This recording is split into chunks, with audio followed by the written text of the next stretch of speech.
Where your treasure is, there will your heart be also.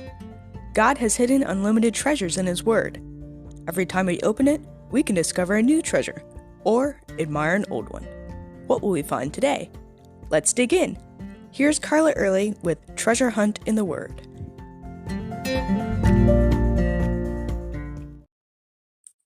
Did you know that an earthquake in 1812 caused the Mississippi River to flow backwards for several hours?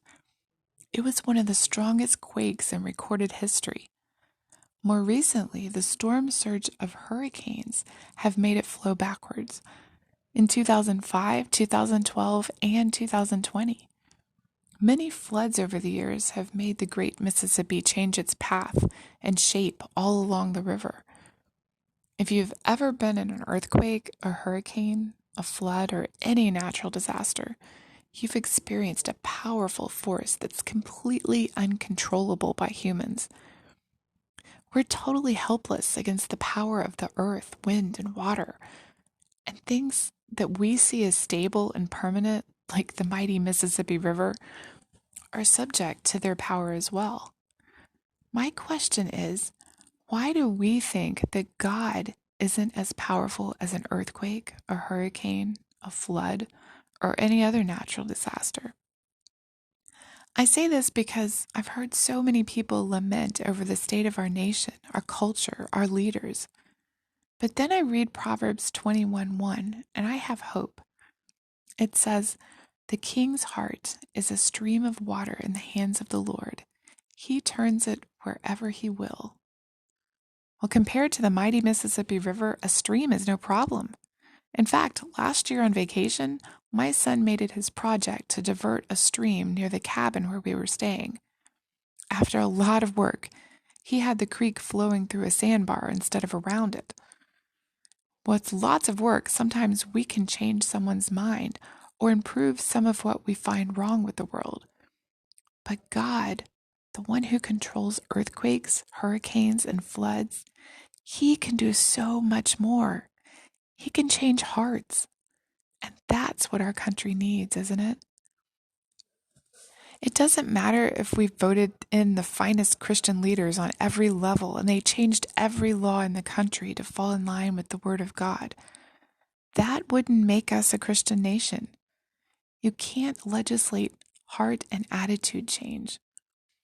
We found that to be true as we passed laws about racial equality, for instance. Those laws don't keep anyone from racial prejudice, no matter what color their skin is or what their cultural background may be, does it? Laws don't keep people from hatred. Only a heart change can do that.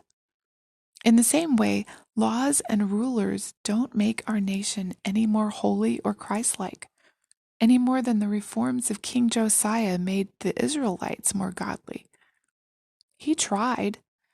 He outlawed idol worship, destroyed the high places, reinstituted the Jewish traditions and festivals, and even slaughtered the priests of the false gods. The Bible records that Josiah turned to the Lord with all his heart, soul, and strength. But the next generation was back to their evil and idols. They needed revival, not just in their leader, but at all levels, every individual. Isn't that what we need too? Revival. And it's not impossible. It's easy for God, the one who's mightier than the winds of a hurricane, more powerful than an earthquake, and stronger than the waters of a flood. He can send revival, one heart at a time. That's what our country needs more than anything, heart change. That's what we should be praying for, starting with our own hearts. As always, we'd love to hear from you. If you'd like to share a treasure, support this ministry, or get Carla to speak at an event, please contact us at treasurehuntintheword@gmail.com. You can listen to other episodes on our website, which you can find in the description below. Thanks for listening, and have a great day.